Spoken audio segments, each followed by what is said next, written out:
जी बिल्कुल, स्वात में मौसमियाती तग़य्युरात के बाद हर साल दरियाए स्वात के बहाव में इज़ाफ़ा होता है, लेकिन 2010 में 28 और 29 जुलाई के शब तबाहकुन सैलाब आया। वो 1,72,000 क्यूसिक था और उसके बाद 26 अगस्त 2022 को जो सैलाब आया तो वो 2,46,000 क्यूसिक था और इसने बड़े नुकसानात किए।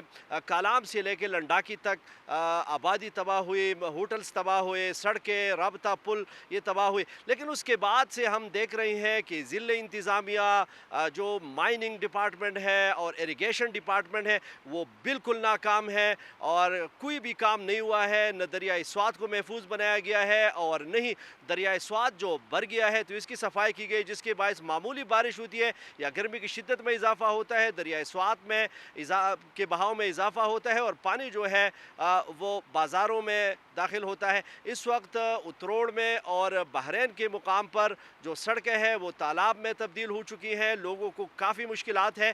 इस हवाले से हम बात करेंगे। हमारे साथ मौजूद है स्वात यूनिवर्सिटी के शोबे माहौलियात और कुदरती आफात के चेयरमैन और हम प्रोफेसर डॉक्टर मोहम्मद कासिम साहब, उनसे हम बात करते हैं। डॉक्टर साहब ये बताएं कि ये जो हम देख रहे हैं कि इस वक्त जो सूरत हाल बनी हुई है, तो आप क्या समझते हैं कि ये जो है ये सिचुएशन एक्सपेक्टेड थी? अस्सलाम वालेकुम साहब, बहुत शुक्रिया। हाँ, जिस तरह के हम क्लाइमेट चेंज के सिनेरियो से गुज़र रहे हैं, जो कि एक हकीकत है, और साल के मुख्तलिफ़ हिस्सों में जिस तरह क्लाइमेट हमारे वेदर कंडीशंस के नॉर्मल पैटर्न थी, तो वो काफ़ी ज़्यादा चेंज होती जा रही है। और प्री मानसून में अब पहले बारिशें बिल्कुल नहीं थी, फिर बारिश ज़्यादा हो गई।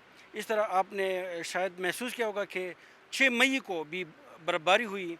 तो ये सारे अवामिल मिल के हम एक्सपेक्ट कर सकते हैं कि जो रिवर बेड 2010 और के सैलाब और फिर 2022 के सैलाब के बाद जो सूरत हाल बनी है, तो इसमें हम बिल्कुल यही एक्सपेक्ट कर सकते हैं कि पानी का बहाव ज़्यादा होता जाएगा, गर्मी की शिद्दत भी ज़्यादा होती जा रही है इंटरनेशनल लेवल पे, और इसके साथ बारिशों की मकदार में भी और फ्रीक्वेंसी में भी, इसी तरह बर्फ़बारी की मकदार में भी और फ्रीक्वेंसी में भी ऊंच नीच के साथ ये बहाव ज़्यादा हो सकता है और इससे और भी ज़्यादा तबाही आ सकती है। अच्छा, अभी जो है हम ये तो तवक्को कर रहे हैं कि मानसून बारिशों का सिलसिला भी शुरू होगा और इस वक्त हम देख रहे हैं कि दरियाए स्वात भर चुका है, हिफाजती पुश्ती भी नहीं है। तो क्या आप समझते हैं कि मानसून की बारिशों से मज़ीद नुकसानात हो सकते हैं? बिल्कुल हो सकते हैं। जिस तरह आपने कहा कि बहरैन के मुकाम पे ख़ास कर कि जो इस वक्त तकरीबन 7,000 के लगभग हमारा बहाव है क्यूसिक, तो वो प्री मानसून को बर्दाश्त नहीं कर सका। तो जो मानसून है इसमें हम एक्सपेक्ट कर सकते हैं नॉर्मल फ़्लो तकरीबन 20,000 तक पहुंच जाएगी। तो जो 7,000 क्यूसिक फ़्लो को बर्दाश्त नहीं कर सका, उससे हमारे बाज़ार और मार्केट्स भर गए पानी से। तो 20,000 में तो डेफिनेटली इससे ज़्यादा हो सकेगा, तो ज़्यादा तबाही आएगी।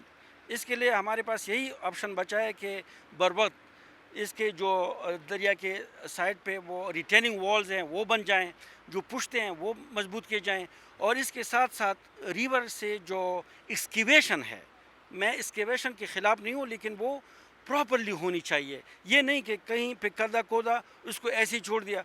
तो माइनिंग डिपार्टमेंट को और हमारे डिस्ट्रिक्ट एडमिनिस्ट्रेशन को चाहिए कि वो इसके लिए एक मरबूत लाहेअमल बनाएं कि किस तरह हम इसके बहाव को यूनिफॉर्म कर सकते हैं। बहुत शुक्रिया प्रोफेसर डॉक्टर मोहम्मद कासिम साहब की बातें आपने सुनी। उनका कहना था कि अब भी वक्त है कि इंतज़ामिया हरकत में आए, इरिगेशन डिपार्टमेंट, इसी तरह मादनियात का डिपार्टमेंट वो जो है इक़दामात उठाएँ। एक तो दरियाए स्वात की सफाई की जाए, हिफाजत पुश्ती तामीर की जाए। अगर ये सिलसिला इसी तरह जारी रहा तो मानसून की बारिशों में दोबारा जो है दरियाए स्वात में तुग़यानी आएगी और इससे ज़्यादा तबाही जो है ये दरियाए स्वात मचा सकता है।